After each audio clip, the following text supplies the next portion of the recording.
Hello મિત્રો, કેમ છો બધા? મજામાં ને? તો આવી ગરમીની કાળઝાળ ગરમીમાં આપણને ઠંડક પેટમાં આપે એવું આપણે કાચી કેરીનું શરબત બનાવશું.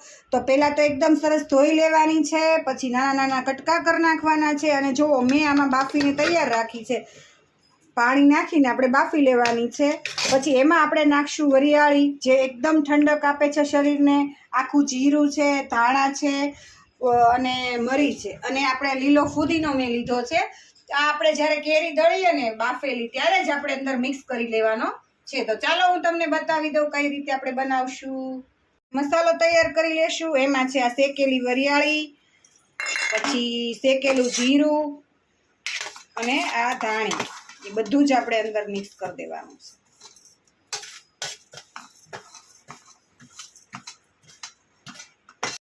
એને સરસ ઝીણું આપણે દળી લેવાનું.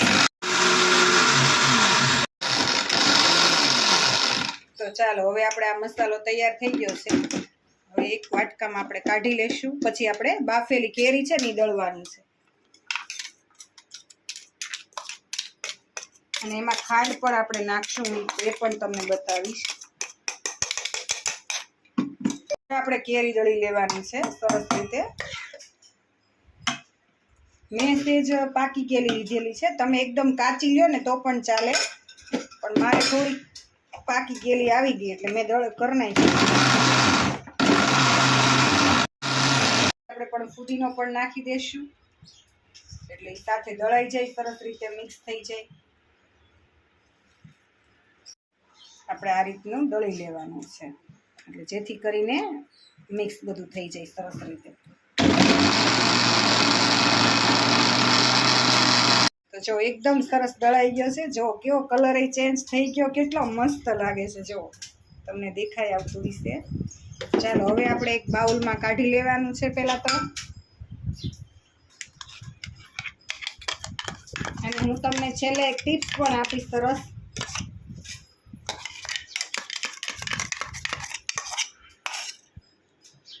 તમે જો, આપણે સ્ટીલનું તવલું લેવાનું છે, બીજું કંઈ કે ટીનનું કે લોખંડનું તવલું નથી લેવાનું. પછી આપણે એમાં ખાંડ નાખી દેવાનું છે, અને આપણે આ થોડુંક પાણી નાખી દઈશું અંદર, એટલે ખાંડ ઓગળી જાય.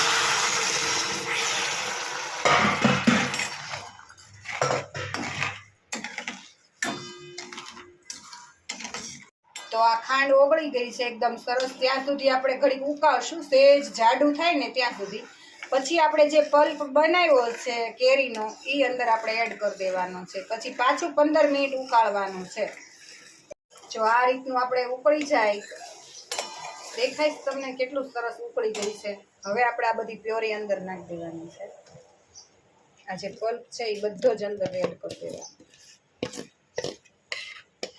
એકદમ સરસ સુગંધ આવે છે, કલર એકદમ સરસ આવે. જલ્દી બનાવીને આપણે શરબત પી લેવાનું છે. તો શરબત બનાવો ત્યારે તમે તકમરિયા પલાળીને રાખજો, એટલે એકદમ શરીરને ઠંડક આપે. હવે મિક્સ કરી લેવાનું છે.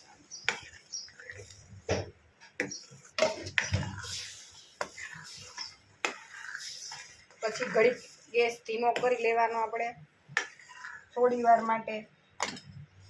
પછી આ બધો મસાલો આપણે જે દળ્યો હતો એ નાખી દઈશું અંદર.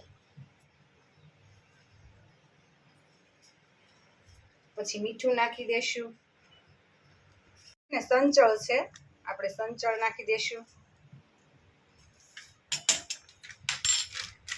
હવે આપણે એને મિક્સ કરી લઈશું.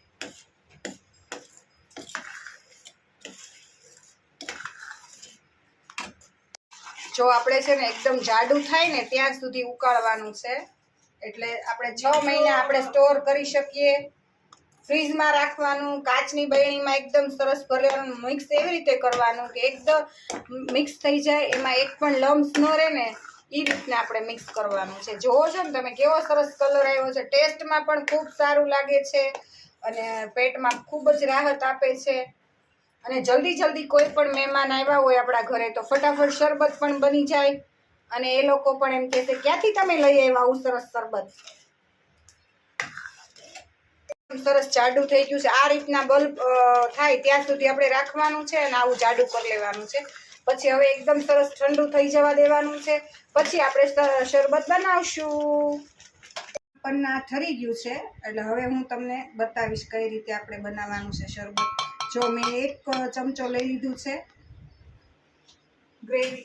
હવે એકદમ ઠંડુ પાણી આપણે એડ કરવાનું છે. તમે બરફ પણ નાખી શકો, ઠંડી સોડા પણ નાખી શકો.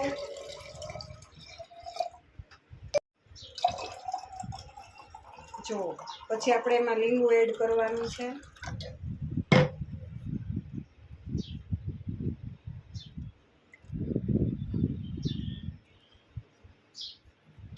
પછી આપણે સરસ રીતે એને મિક્સ કરી દેવાનું છે.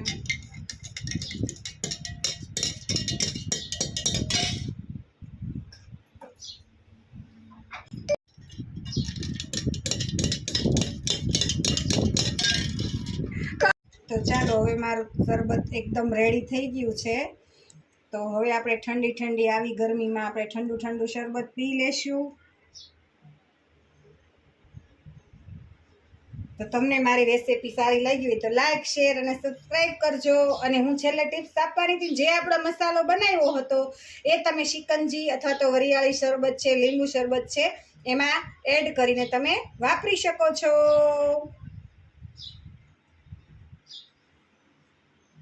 એન્જોય. અંદર સરસ મજાના. ચલો એન્જોય.